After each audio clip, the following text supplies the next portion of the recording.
Hello friend, কেমন আছো? আশা করি ভীষণ ভালো আছো। আমি ভালো আছি। তো দেখো দুপুর রান্না চাপিয়ে দিয়েছি। আজকে রান্না হচ্ছে করলা ভাজা। তো করলা ভাজাটাকে প্রথমে আমি নুন হলুদ দিয়ে সিদ্ধ করে নিয়েছি, তারপর তেলে ভাজছি। তো আধ ভাজা প্রায় ভাজা হয়ে গেছে। আর এদিকে পটল কেটে রাখা আছে, আলু পোড়া তরকারি মশলা বাটে রাখা আছে। দেখো করলা ভাজা হয়ে গেছে। এরপর কড়াইয়ে তেল দিয়ে দিলাম আর পটলটা করে নেবো, পটলটা ভেজে নেবো। আর দুপুর তরকারি হবে আলু পরোটা তরকারি হবে, আর শাক ভাজা আর করলা ভাজা। বেশি কিছু করলাম আজকে। তো আজকে ভাত তরকারি। তো প্রথমে পটলগুলোকে আমি ভেজে নেবো, আর আলু পটলটাকে আমি ছেড়ে নেব। একদম গোল গোল পাতলা পাতলা করে ভেজেছি, কম করে ভাজবো, কারণ বেশি তেল দিলে পড়বে। তো সেই জন্য কম আর ওই জন্য পাতলা পাতলা করে ভেজেছি। ভাজা হয়ে যায়, এরপর ঢাকা দেবো, কারণ ঢাকা দিলে ভাজাটা হয়। দেখো আধ ভাজা করা হয়েছে। আর এদিকে ভাতে আলু সেদ্ধ করে আসলো, তো আলু বার করে নিয়েছি। এরপর আলু দিয়ে দিয়েছি আর মশলা আর হলুদ দিয়ে দিলাম। এরপর স্বাদ মতো লবণ দিয়ে দেবো। তো মশলাতে আছে জিরে, লঙ্কা, আদা, রসুন বেটে দিয়েছি। আর এরপর দেখো বিট লবণ দিয়ে দিলাম, কারণ বিট লবণ ব্যবহার করি। আর আমরা ওই লবণটা খাই না, বিট লবণ ব্যবহার করছি। বিট লবণ দিলাম, তোমরা যা লবণ খাও তাই দেবে। তো এরপর ভালোভাবে যখন কষা হয়ে গেছে, এরপর জল দিয়ে দেবো।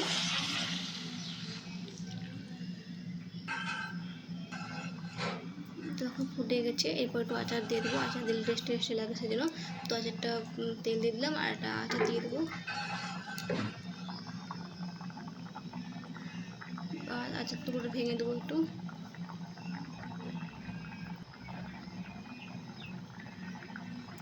এটা হচ্ছে আমের আচার।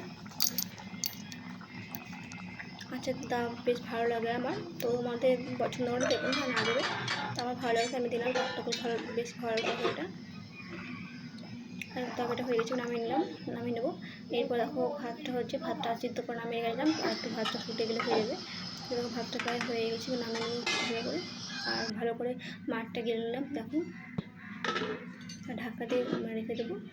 এরপর শাকটা দেখো টুকরো টুকরো করে কেটে রেখেছি। তো শাকটা ওকে ভালো করে ধুয়ে ভেজে নেবো। তো কড়াই তেল দিয়ে বেশি লঙ্কা দিয়ে শাকটাকে ভেজে নিচ্ছি। এরপর হলুদ দিয়ে দেবো পরিমাণ মতো।